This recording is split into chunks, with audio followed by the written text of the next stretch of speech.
సర్కారీ స్కూల్ అంటే సార్లు సక్కగా రారు, వచ్చిన పాఠాలు చెప్పరు. చెప్పిన సుత ప్రైవేట్ స్కూల్ లెక్క పోరలకు అర్థం కాకపోతే మళ్ళా చెప్పరు. పోరలు బడికి రాకుండా పట్టించుకోరు, చదవకుండా సంబంధం లేనట్టే ఉంటారు అని అంటుంటారు.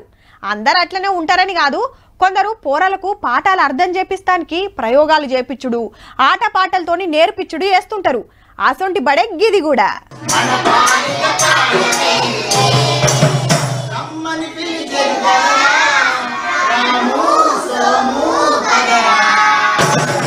పాఠం చెప్పకుండా పాటలు పాడుతుండేంది సారు అనేరు. సారు చెప్పేది పాఠమే. ఇగిటు చూడుండ్రి, మేడం లెక్కలు నెంబర్లు అల్కగా గుర్తుండేటట్టు ఎంత ముద్దుగా చెప్తుందో.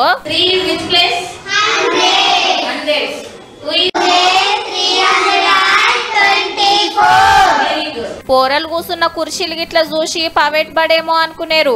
పక్కా సర్కార్ బడే. నిర్మల్ జిల్లా పెంచికల్ పహాడ్లు ఉన్న ప్రైమరీ స్కూల్ ఇది.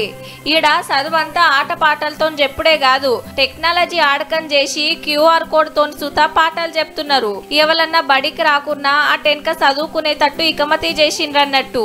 స్కూల్ కు ఏదన్నా ప్రాబ్లం ఉంటే, హెల్త్ ప్రాబ్లం గిట ఉంటే సార్ పంపించిన ఈ ఫోన్ ద్వారా ఇక్కడనే వినేసి చదువుకుంటాడు. అగో గోడకు సుతా గుణింతాలు, ఎక్కాలు, క్యూఆర్ కోడ్లు అతకబెట్టిండ్రు. ఇక ఫోన్ తోని ఈ కోడ్లు స్కాన్ చేస్తారా అంటే సార్లు చెప్పిన పాఠాలు ఈయనొచ్చన్నట్టు. పోరలు ఇంటికి పోయి ఏమైనా ఫోన్లనే తలకాయ పెడుతుండ్రు కదా, అందుకే గింత సక్కటి ఉపాయం చేసిరట.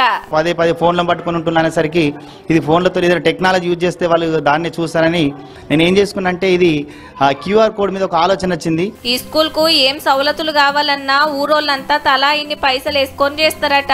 గ్రామ కమిటీ తరపున జీతాలు ఇచ్చుకుంటా విద్యా వాలంటీర్లను సుతా పెట్టిండ్రంటే చూడుర్రిగా. వీడీసీ తరపు నుండి కూడా అమౌంట్ ఇస్తాం, విలేజ్ నుంచి స్కూల్ ని డెవలప్ చేయడానికి. మా గ్రామ కమిటీ తరపు నుండి జీతాలు ఇచ్చి కూడా మేము ఇక్కడ విద్యా వాలంటీర్స్ కూడా ఇవ్వడం జరిగింది. గింత మంచి సవలతులు ఉన్నాయి కాబట్టే ఊర్ల పెద్ద మనుషుల పిల్లలు, సార్లు, మేడాల పిల్లలు సుతా ఇదే బడిలో చదువుతుర్రు. గీ సార్లు, మేడాలు ఊరోళ్ళ లెక్క అందరుంటే సర్కార్ బడులన్నీ జిబజిబా ఉంటుండొచ్చు పో.